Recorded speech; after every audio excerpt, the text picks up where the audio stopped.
একটা গল্প বলি। 1890 সালে আমেরিকাতে একটা বাচ্চা শিশুর জন্মগ্রহণ করেছে। পৃথিবীতে প্রত্যেকদিন কয় লক্ষ শিশু জন্মগ্রহণ করে কেউ বলতে পারবো? 6 লক্ষ শিশু প্রতিদিন জন্মগ্রহণ করে। মারা যায় কতজন? 2021 সালে বাংলাদেশে শুধুমাত্র বিশ্ববিদ্যালয় শিক্ষার্থী 101 জন আত্মহত্যা করে মারা গেছে।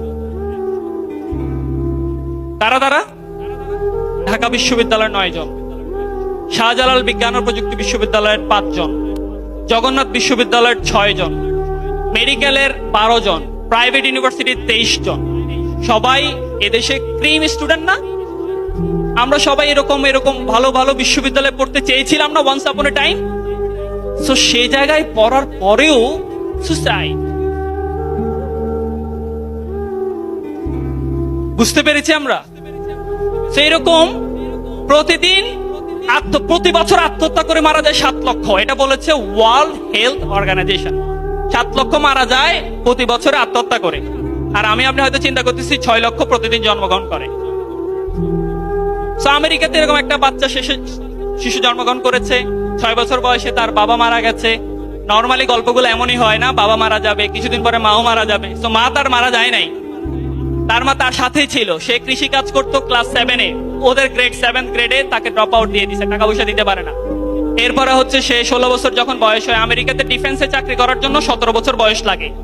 তো 17 বছর হয় নাই, সে চুরি করে তার বয়স 17 করছে, করে ইউএস আর্মিতে যোগদান করছে। ইউএস আর্মি 1 বছর পরে বুঝতে পারছে যে সে তার বয়স লুকোচুরি করছিল, এই জন্য তাকে সাসপেন্ড, আমেরিকান আর্মি থেকে সে বরখাস্ত। এরপরে সে রেলওয়েতে চাকরি করতে গেল, রেলওয়েতে কলিগের সাথে মারামারি, রেলওয়ে থেকে বরখাস্ত। কতবার বরখাস্ত হয়েছে? স্কুল থেকে 1 বার। মোট কয়বার? ওকে, 3 বার। এটা মাথায় রাখেন। তারপরে সে একটা ফেরি বোট কোম্পানি খুলছে, কিছুদিন চলে, এরপর আর চলে না। নর্মালি বলে না, অবাগা যেদিকে যায়, মানে তার কপালে তাই হয়েছে, যেদিকে তাকাচ্ছে সব শুকাই যাচ্ছে। এরপরে শুরু হইলো, সে একটা মুরগির ব্যবসা দিল। বললো যে আমি রেল স্টেশনে ঘুরে ঘুরে চিকেন বিক্রি করতে চাই। চিকেন, মুরগি না, সেটা বিক্রি করতে চাই। বিক্রি করা শুরু করলো। একটা সময় তার মনে হয়েছে যে বেশি ভালো বিক্রি হচ্ছে, এখন একটা রেস্টুরেন্ট দিই। একটা রেস্টুরেন্ট দিল, শুরু হইলো 2য় বিশ্বযুদ্ধ। ওই যে বললাম, অবাগা যেদিকে যায়। বিশ্বযুদ্ধটা এখন কেন শুরু হইতে হবে? সো বিশ্বযুদ্ধে তার দোকানটা শেষ। এরপরে সে আবার, তার বয়স এখন 67 ইয়ার্স। কত? 67 ইয়ার্সে আমাদের কি হয়? চাকরি থেকে রিটায়ারমেন্ট দিয়ে পেনশন টেনশন নিয়ে আমরা এখন, কিন্তু সেই মানুষটা 67 বছর বয়সে শুরু করছে মাত্র। এন্ড শুরু করার পরে তার একটা সিক্রেট, ওই যে সেই চিকেনের ব্যবসা, সেই ব্যবসাটা শুরু করলো। করার পর একটা সিক্রেট রেসিপি বের করলো। 1009 বার তার রেসিপি রিজেক্টেড। কতবার? আসতে বাদ, আসতে বাদ, আসতে বাদ।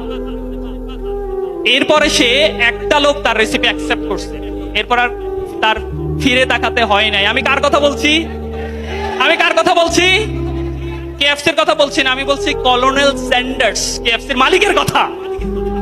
ওকে, সো আমাদের পৃথিবীর এমন কোন বিমানবন্দর নাই বিখ্যাত যেখানে কেএফসি নাই। বর্তমানে 22,104টি তাদের ফ্র্যাঞ্চাইজি 150টা দেশে।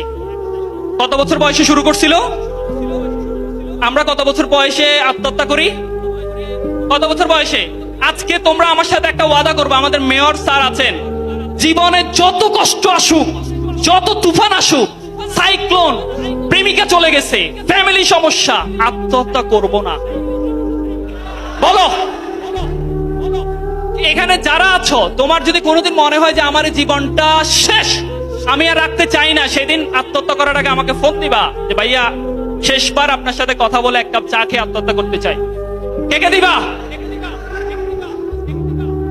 আচ্ছা ঠিক আছে, আত্মহত্যা করার জন্য যদি কারো মাইন্ডসেট আসে 1 ঘন্টা দৌড়াবা, তারপর আত্মহত্যা করবা। কয় ঘন্টা? 1 ঘন্টা দৌড়াতে পারলে আত্মহত্যার ভূত মাথা থেকে চলে যাবে। ওকে, এটা আমি বলি না, এটা একজন ডাক্তার বলেছেন। সো প্লিজ, জীবন আগে। এত বেশি ফ্রাস্ট্রেশনের দরকার নাই। এত বেশি সাকসেস। একটা সরকারি চাকরি পাইলে কি হয়?